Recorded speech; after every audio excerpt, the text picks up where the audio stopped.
My name is Abby Johnson, and I am a pro-life public speaker, and I also do some projects for 40 Days for Life. I think always having a constant vigil outside of an abortion clinic is vital. Not just for the men and women going into Planned Parenthood or the abortion facility, but also for the clinic workers. Having people out there, allowing people that are going in to see, there's a group of people out here that are praying, it really pricks the conscience of everybody walking in. And so that's very effective. Also, in my experience, I saw that anytime you brought a member of the clergy out in front of the clinic, that was particularly effective. I think, anytime you're going to talk to people, as long as you're being compassionate, as long as you're being open and you have resources available for people that are going in, they're going to be more inclined to talk to you. I know that a lot of clinic workers feel trapped in the abortion industry. We want to look at them as the enemy, but that's really the wrong way to look at them. They're simply misguided. They have good intentions. They want to help the women. They genuinely want to help the women that are going in to seek services. But the problem is, in what Planned Parenthood and the abortion industry wants them to think of, is only the woman. They don't ever want them to think of the child or think of the pregnancy, to only think of the woman. And, they start doing that. They start kind of putting that in your head the very first moment that you walk into the clinic to work. And so I know that a lot of clinic workers, they're victims themselves, they're trapped. They feel like they can't get another job.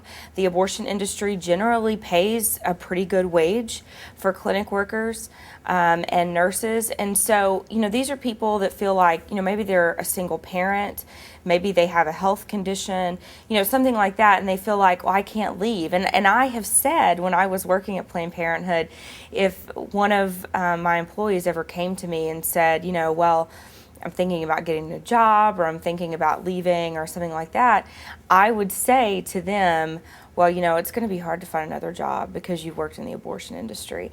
And that's such a form of coercion to keep them there, but that's what you do. And so these people think, oh, you're right, I probably wouldn't be able to get another job, or I would have a hard time getting another job. And so it keeps them stuck there. And I would just say to them, I pray for my former coworkers every day by name, and particularly pray for all abortion workers, because I know what it feels like to feel like that you don't have anywhere else to go.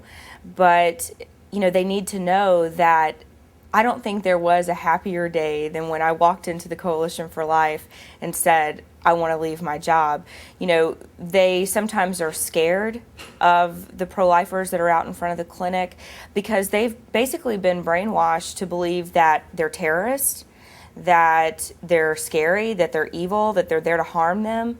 And that is put into their mind almost every day. And so sometimes it's hard to feel like you can reach out to other people, but they need to know that that is the safest place that you can go, and you are not safe in the abortion industry, but you will be safe out of it.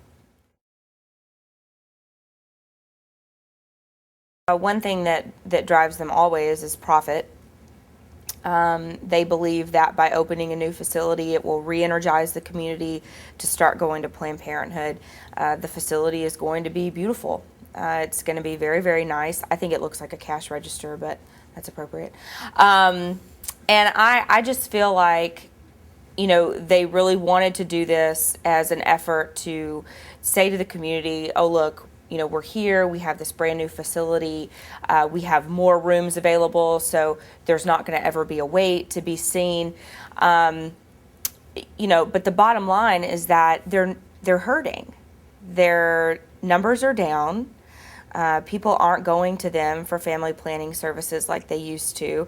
They can't fill up their schedule like they used to for family planning clients. And so I think this was kind of a last-ditch effort to really revamp Planned Parenthood's image and their brand. Of course, they got millions and millions of dollars, $16 million capital campaign. Most of that money was from foundations And, when Planned Parenthood goes to these foundations and they ask for grants, of course, they're not telling them about their abortion services. They're not saying, and by the way, your $1 million is going to help fund a, late-term abortion facility.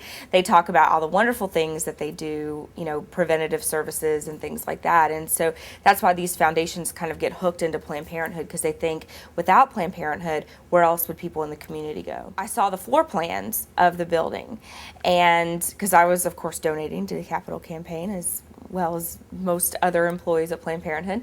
And so they showed us the floor plan of the new facility.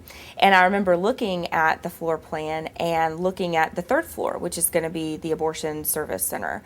And I just remember looking at that, and I knew they were going to become an ambulatory surgical center. We'd already talked about that and had helped with the planning and all of that.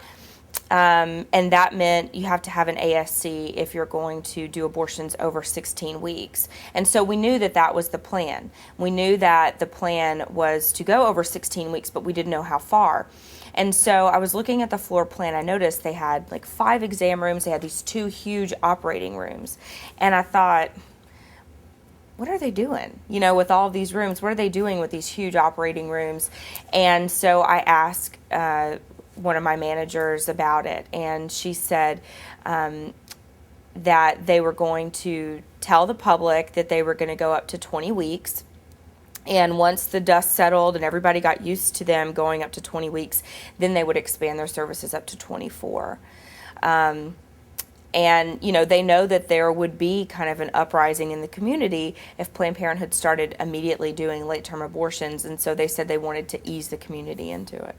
I think that we have to be very, very proactive. We can't just sit around and wait for people to realize that Planned Parenthood's not a good place to go. We have to be on the streets. One of the reasons that they built in that area is because of the area that it's in. We've got 4 super minority communities surrounding the Planned Parenthood facility, and Planned Parenthood uses that to their advantage. They've got a group called the Promotora Group. That group goes out into churches, into schools, into communities, and says, hey, we're with the health center just down the street.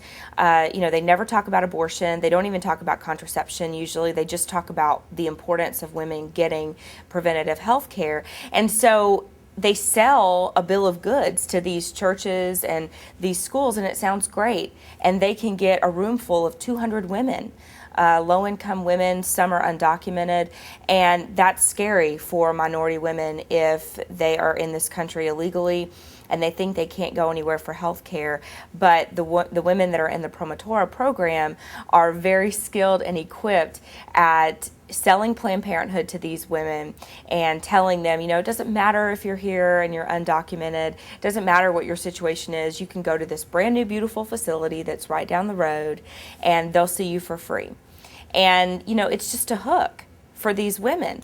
They assume that minority women are naive and will just listen to anything that they say. And so it's our job to get out into these communities and to let them know that this is not a safe place for you to go, that there are other options in town, there are other places that you can go.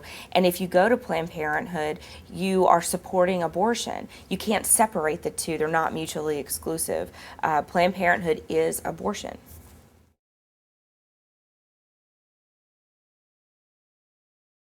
This affiliate does receive Title X money. They use it for their teen clinic. The problem with they don't like receiving Title X money, and they're actually, as of last year, they had said that fiscal year 09 would be the last year that they accepted Title X money. The reason they don't like it is because once someone is already seen in a Title X clinic, then they have to continue to see them in that facility even if they run out of Title X money. So they lose money in a sense if they run out. I know last year they received something around $200,000, a little over $200,000 in Title X money, which is just change compared to the other types of federal money that they receive. But it allows them to see teens without parental consent, and that was why they kept doing it. That's why they kept the teen clinic open. It's extremely important. In fact, for the entire fiscal year '09, our family planning clinics were in the hole. They were in the red the entire year. The only reason that Planned Parenthood made any money in fiscal year '09 was because of their abortion services. It's a cash business. They don't file insurance because they want to be sure that that they get the money up front. And so they charge anywhere from $500 to $900, and that's up to 16 weeks. And when they start doing late-term abortions, they will charge even more, like thousands of dollars. And, the price that the money that the doctors get is very minimal. It's under $100 for each procedure. And the medications they use probably equal about $5. And the rest of it is just profit for Planned Parenthood. And so that really is what saves them at the end of the year, because the reimbursement rates for Medicaid and other payer sources are not good. They're not high, and that's why so many providers don't want to take Medicaid and Medicare, because they don't get a very good reimbursement. But Planned Parenthood takes it primarily just to hook women into their services and to develop a rapport and to help women think this is a place that you can trust, and if you ever have an unintended pregnancy, we can help you with that too. The main way that Planned Parenthood gets clients is through word of mouth. There's actually a portion on the intake form that asks, how did you find out about Planned Parenthood? And the overwhelming majority of people say they check word of mouth. I think that it's, they have these health education programs. They go out into the community. They have contracts at different high schools in Houston. They have, contracts at different colleges in Houston. They have people called Vox interns. Those are campus interns that are promoting Planned Parenthood as a safe place to go. And so it's really about, they are on the ground all the time promoting Planned Parenthood services. And I'm not sure that crisis pregnancy centers and pro-life groups do enough to get on the ground and to combat what they're saying about Planned Parenthood. I'm not sure that we're really spending enough time. It's not really about advertising dollars. We think it's about running commercials, and we think it's about putting ads in, the newspaper, phone book. It's not really about that. People look at that every once in a while, but it's really about getting on the ground and talking to people and educating them on other places they can go besides Planned Parenthood. We are in a time right now, 52% of Americans consider themselves to be pro-life, but what are they doing about it? And, I believe that the church has the answer to this problem. This is a problem that God can solve and that God can handle, but we have to follow His command. And I think that, I've talked to pastors and I've talked to different clergy priests that say, well, I'm not sure I really feel comfortable talking about abortion in my church. But, if you don't feel comfortable talking from the pulpit about abortion, then I don't know where else you would talk about it. That is the appropriate place to talk about abortion, and not just talk about abortion, but to also reach out to men and women in their congregation that are post-abortive. That have experienced an abortion. I can tell you that I've talked to post-abortive women and men who are in churches, and they tell me, I never thought I could find help from the church because we never talked about it, and I didn't know that the church was a safe place for me to go and to receive healing and forgiveness. And these pastors that don't talk about it, their silence is deafening. It's deafening to the people, to their congregation. And they need to be talking about it. They need to be getting the word out. They need to be telling people that if you're in a crisis pregnancy situation, Planned Parenthood's not the answer. The church will be here for you. And I don't think that we do enough of that, honestly. I grew up in church my whole life. I never heard my pastor talk about abortion once from the pulpit. Even in college, I went to church, never talked about it, because we don't want to make people feel uncomfortable. Well, we're talking about people's lives being taken and men and women's lives being scarred for the rest of their life. It's too important not to talk about it. I think it would affect abortion in a tremendous way. We know that as many as 8 out of 10 women who view their ultrasound and view the heartbeat of their child will change their mind on abortion. When we go out to the sidewalks, I hear some people talking about the physical risk of abortion and things like that, and that's why they shouldn't have an abortion. But that's not going to change somebody's mind. The only thing that's going to change somebody's mind is if they make that maternal connection and they make that maternal bond to their child. And they're not going to do that by hearing scary things about abortion. The main way that they can do that is by viewing that ultrasound and seeing that there is a baby inside of them and seeing that its heart is already beating. In Texas, abortion clinics are required to ask women if they would like to view their ultrasound, and some women do choose to view their ultrasound. The problem is that the clinic workers they may have their GED, but they may not. They're not trained ultrasonographers. They've had no advanced courses in ultrasounds. And so they're trained on site for maybe 2 days to do ultrasounds on women. And they do the ultrasound, and they're not going to be able to pick out the heartbeat, and nor would they tell them if they saw the heartbeat, because abortion facilities don't want women to make that maternal connection, because then they lose money if the woman chooses life. And so even if a woman is, let's say, 13 weeks pregnant, 12 or 13 weeks pregnant, and you're looking at the ultrasound, you're seeing a fully formed baby, the abortion center is not going to show them that picture. They're going to show them a picture of the leg or of the side, and they're going to say, oh, see, that's it. They're not going to really give them a true representation of what is growing and living inside of them. And I have to wonder, what kind of choice is that? If we're not telling them the truth and we're not being honest, then they can't really say that they are pro-choice. That is ultimately what changed my mind on abortion, was viewing an ultrasound during an abortion procedure. It's not a common procedure. It's actually extremely rare that those types of abortions are performed. But this particular physician that was there is a private practice abortionist, and those are the only types of abortions that he performs. And so he wanted to do one at our facility that day, and I was asked to assist. And, one of the reasons that abortion facilities don't want to do it is because it takes about an extra 5 minutes. So even though it's safer for the patient, that extra 5 minutes is going to add up, and time is money to them. And then also they don't want to do it because they don't want their clinic workers to see what's really happening during an abortion. That could be too real for them, and they don't want that. They don't want their workers to see the truth, and they certainly don't want the woman to accidentally look up and see what's happening during the procedure.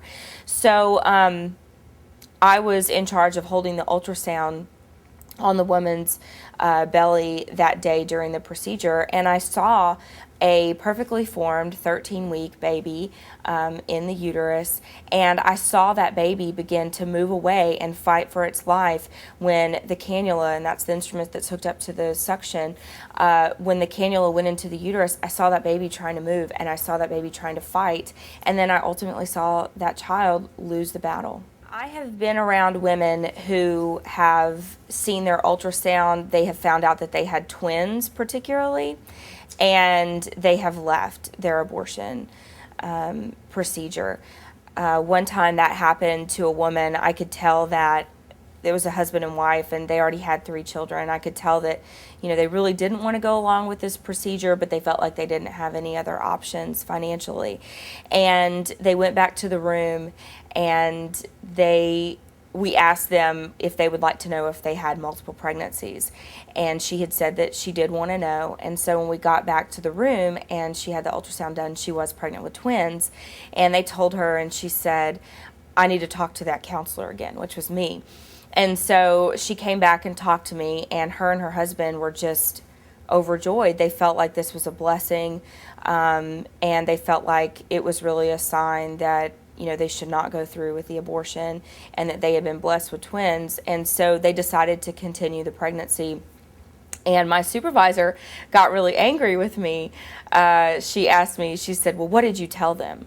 And I said, well, I just gave them their options. I gave them their choices. I filled out information for Medicaid and WIC for them so they could get started on those services. And she just said, you know, well, how are they going to be able to take care of two if they didn't think they could take care of one?